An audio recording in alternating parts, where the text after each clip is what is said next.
In this video, I'm going to show you how to log in Apple Music on Android.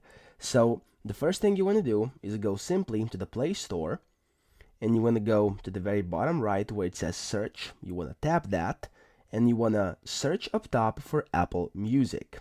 And then you want to download and install this app, which is Apple Music app, onto your device. As you can see, I have it installed already. Now, once you've done this, you want to close down your Play Store, and you simply want to locate where your Apple Music app is.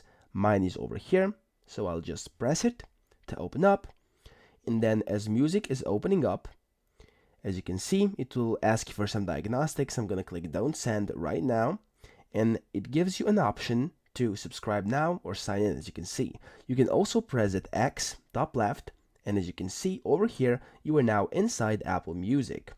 Now, you can, of course, do a few things over here, just like you would on any Apple Music app on an Apple device. However, for this, you would have to, of course, sign in to start using it. So, click those three dots, top right, and it says Settings. You want to click Settings, and in here, it says Sign In at the very top. You want to click Sign In, and in here, you have to basically sign in with your Apple ID.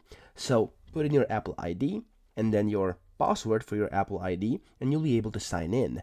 In case you do not have an Apple ID account yet, you want to click Create an Apple ID, which is the bottom button. And over here, as you can see, you will be redirected to a page where you can create your Apple ID. So just in a few seconds, when this loads up, it takes a bit of time usually. There we go.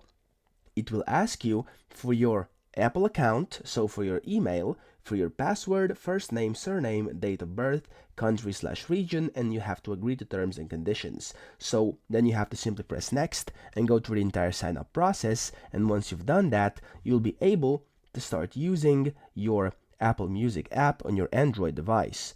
So I hope this video helped you out, and if it did, please subscribe to the channel and help me out as well.